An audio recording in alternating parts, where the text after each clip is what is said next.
And whenever you're restoring 30 and 40-year-old motorcycles, you run into unique problems. In this case, we couldn't find an exact replacement windshield for this bike, but we did find one at Circle Cycle that was close, and we were going to try to make it fit. So this video details how I did the workaround, how I lined up the bolts, how I did the trimming of the fairing, and the rough fit on the frame of the motorcycle itself, adjusting things along the way, replacing all the hardware with stainless steel hardware from Bolt Depot.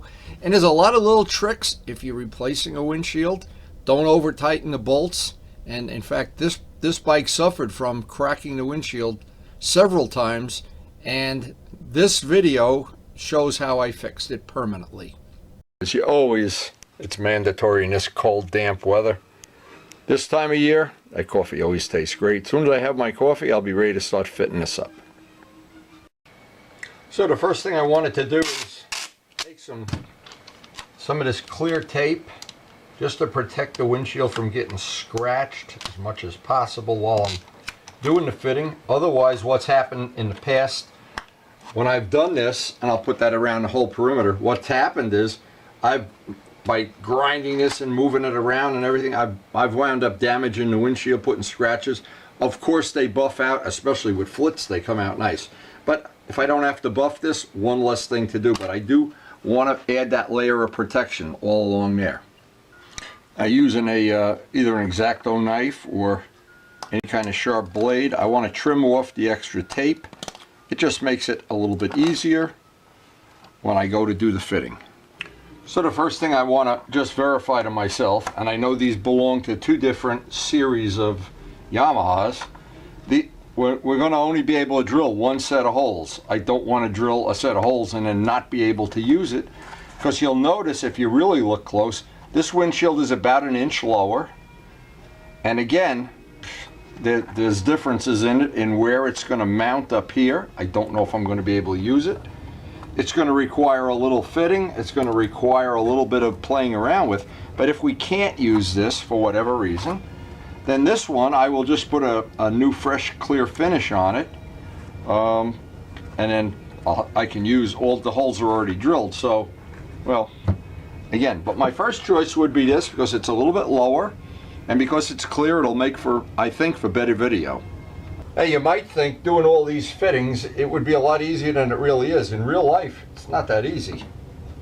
And, of course, the answer would be to buy the exact windshield that fits. We don't have that choice right now. But it looks like, now, and I'm hoping this is going to work. Yeah, I'm thinking this is close enough, and I'll just be able to trim off the back. Oh, a slight amount anyway. But the first step on this is going to be to try to, well, I'm going to try to tape it in position with Gorilla Tape just to see if I have, that I haven't run into something that I haven't anticipated. But you always do. Now after taping this in place, I'm feeling like maybe I can use this. So the first step is going to be to accurately line up the front two holes, making sure that in the back I have the same amount on both sides overage, and I have a gasket area, I guess is the right word. And I got to adjust this back just a little bit. And then I want to spot the front two holes, put the two front bolts in very, very soft, and then see if I can get the back to line up exactly the way I want. This looks real easy, not that easy. Okay, this is a Dremel burr that'll burn its way through at exactly the right diameter. We've marked very, very carefully, and boy, I'm really hoping I can use this clear windshield. But now in the worst of all worlds, I'm already starting to plan my escape route. If this doesn't work, I'll have to fill these holes in. But let's hope for the best. And what I never want to do is use a drill. I always want to use a burr and just burn my way through.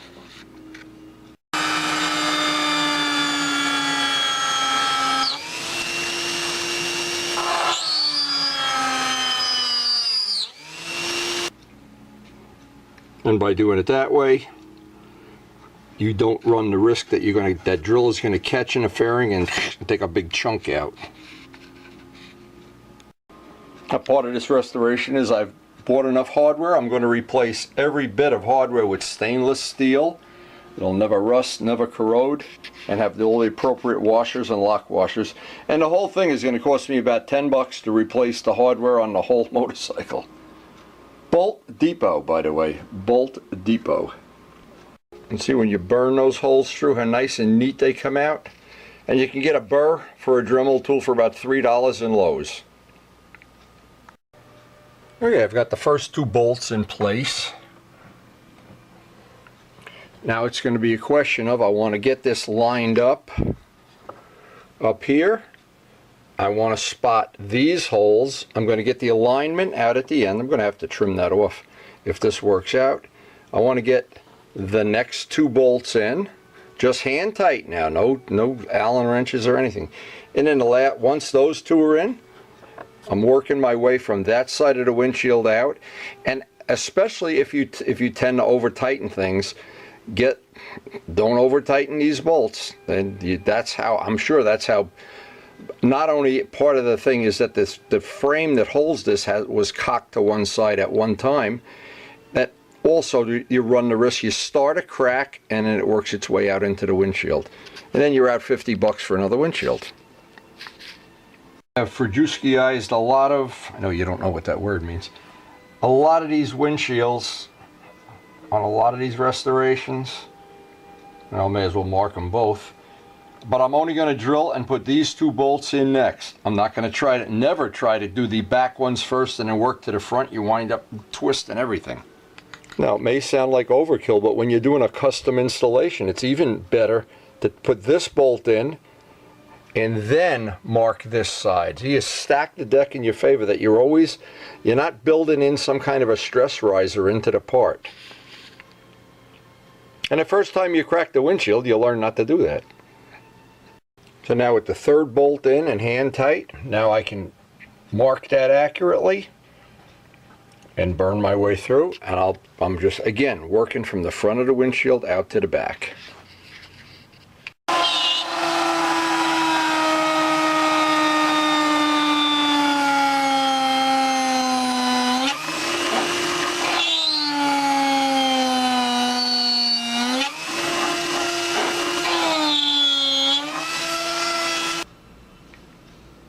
Now it looks like we have, the only issue we're going to have, of course, we're going to trim some of this off and put that curve back in there. That'll be the last thing of the day. But the next thing is to get it outside in this pouring rain. I hope I don't get it all wet. Get outside and make sure everything drops into place, that we haven't created some kind of a little problem or a little clearance issue. And this will be, although it is overkill, this will be time well spent, I'm sure. Now anytime I do a rough and dirty fit like this, I know there'll always be something I can make a little bit nicer, a little bit better. Now as I start putting the bolts in, I can see one of the issues is, where this is, I have to bend, and I knew this was bent, I knew in the past it was bent, and this might have been, of course, contributing to our problem with the windshields that did crack already. So what I'm going to have to do, now that I've got all the bolts in and everything lines up pretty nice, I need to take it all apart and bend this, it looks like down maybe 3/4 of an inch. See, because I don't want to have stress in this. I don't want to have that part that it's got a pre-bent twist in it. And this is going to be, this will probably take up the rest of the day tweaking these. And then I want to put all the bolts in and make sure everything lines up just the way I want it before I go in. And then the last thing will be to cut this off and then refinish the edges on that. But I want to do this methodically, and this kind of work takes time. You just can't rush it through. But as I can look over here, I know this one took just as much time. And when the parts are bent or twisted, it just adds a lot of time to it. It's really handy for tweaking parts like this is a fork tube, an old fork tube. But in this case I have a pipe, and I only need to move it just a little bit. Now it's been quite a few little tweaks to get it where it is. Now this is going to get trimmed off, but you can see when you move the handlebars, there's clearance for everything. Clearance for everything. It just clears, in fact. And since most of my bikes I want to have regular handlebars on, not clip-ons, well, this works for me. So we have all the clearance issues done. All of the fits are about as close as I'm going to be able to realistically get them right now. This was a pretty successful day, so far anyway. So now the next step here is just take all the bolts back out, go down, pull the tape off the windshield. We're pretty much done with that fit. And we just need to mark and trim this, which is going to make the clearance here even a little bit better. Put that curve back in with a Dremel tool. Very successful rainy day.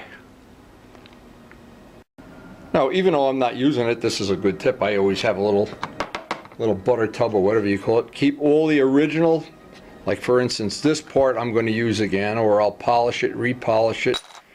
All of the little switches and things that have to go back on, all of the little blind nuts that have to go back on. These are all the original parts, but as I'm putting the bike back together, I'm replacing it with brand new stainless steel stuff from Bolt Depot. Now also with these side pieces permanently attached, it makes this whole front end, the whole front part of this is a lot more rigid. And I think that's one of the things that, now that we have that straightened out, and we have this part more rigid, and we have, I hope, all the bolts in the windshield lined up pretty well, and all the parts lined up well. Now the last thing is going to be, I have to take care of that piece. I have to remove the paint from it. I don't want to take the lower parts off of the motorcycle until I fit that lower triangle piece. But I can take this apart, and I still have enough time today. I can trim that fairing and just shoot a little primer on it. All this taken apart and putting back together and tweaking and whatever. In the end, I hope this is going to result in the body fits being really nice on this. So now the easy part. Take the windshield off again. Carefully. I don't want to scratch anything, but before I take it, I want to mark where I want that curve to be. I can cut that with a Dremel tool inside the house, of course, and then just dress that off with sandpaper and reprime it. Even though it's raining, I can do it out in the back room. And I'm real happy that we're going to be able to use this windshield. Wow. I wasn't sure, and I have the other one sitting over there just in case. But this really isn't, I'm real happy the way this worked out. Now it actually works out great for another reason, is if all else fails and I have to use one of the other windshields, I can drill the other bolt holes in that windshield and you won't notice it. But I can't drill new holes in the fairing. So the way this worked out, I've left the back door open on this project. And sometimes a piece of fine line tape can just help you with the cut and with the finish on that. And one of the things I was going to show on this video, but I guess I don't have to, is how to get, if you do happen to scratch the windshield by mistake, how to get it out using various compounds and of course flits. But we got through without scratching at all, so I guess the best way to get scratches out of windshields is don't scratch it in the first place. But that tape helps, and that's a great tip. I hope that help somebody avoid some ill feeling when they scratch their windshield, making it up like we're doing today, putting the holes in or whatever you have to do. That is a good tip.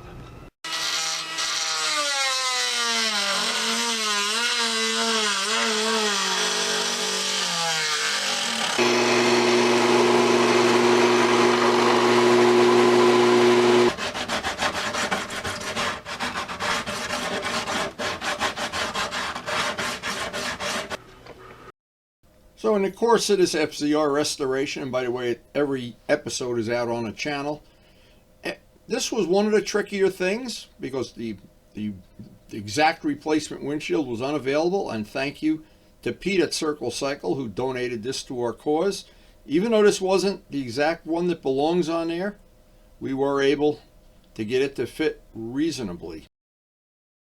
So I hope some of this information was usable, or how to line up those holes was usable, or how to fit a windshield that really isn't made for the motorcycle exactly.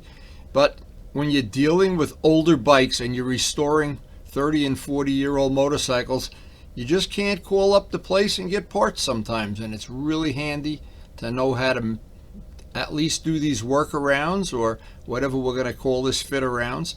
And they do work, and the bike, this windshield, unlike the other ones, has never cracked.